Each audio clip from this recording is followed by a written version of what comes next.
Bueno, para responder a la pregunta 1B que han tenido dudas, les voy a mostrar la foto del pizarrón que yo les escribí a los chicos hoy día y voy a tratar de explicarlo desde acá.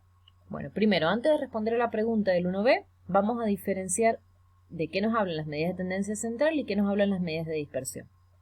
A ver, las medidas de tendencia central nos hablan del valor promedio o del valor que está en el medio de los datos.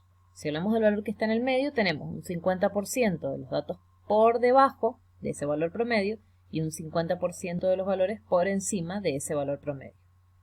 Ahora, las medidas de dispersión no me hablan del valor promedio o del valor que está en el medio, sino que me hablan de los que están alrededor.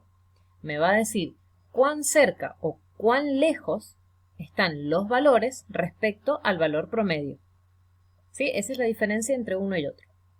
Entonces, por ejemplo, en la pregunta 1B nos decía que si nosotros tenemos dos muestras y tenemos las mismas medidas de tendencia central, o sea, en un grupo, en una muestra, me da la media un valor y en el otro grupo también me da el mismo valor. Entonces, ¿puedo decir algo?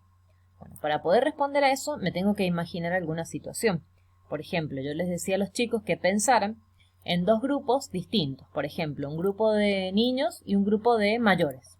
Por ejemplo, mayores de 40. Y que íbamos a analizar el nivel de colesterol. Entonces, se analiza el nivel de colesterol en el grupo de niños, se analiza el nivel de colesterol en el grupo de adultos y se llega a la conclusión de que los dos tienen el mismo valor promedio.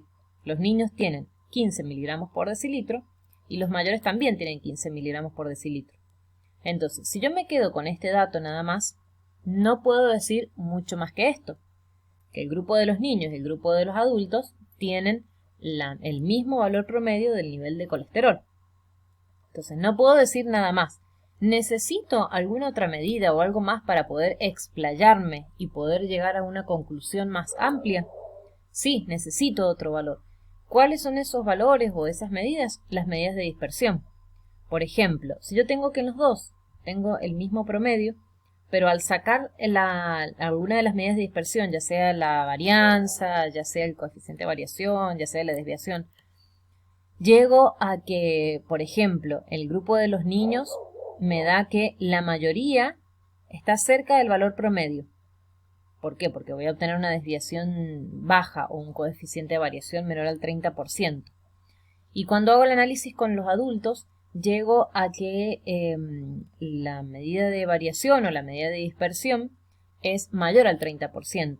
Entonces, si yo llego a eso, es porque entonces los adultos mayores tienen su nivel de colesterol más variable. Por ejemplo, voy a tener una persona que tiene 6 miligramos por decilitro y voy a tener otra persona que tiene 100 miligramos por decilitro. Hay mucha diferencia. Entonces, respecto a la pregunta 1B, ¿necesito algo más para poder llegar a decir algo significativo? Sí, necesito algo más. Con esto solo no me puedo quedar, porque al tener el mismo valor yo no puedo comparar una muestra con otra. En cambio, necesito alguna medida de dispersión para poder decir algo más de esas muestras. Entonces, al calcular las medidas de dispersión, yo me voy a poder explayar un poquito más en la conclusión. En poder decir, bueno, este grupo estaban todos alrededor del promedio, todos sus valores alrededor del promedio, pero en cambio el otro grupo no.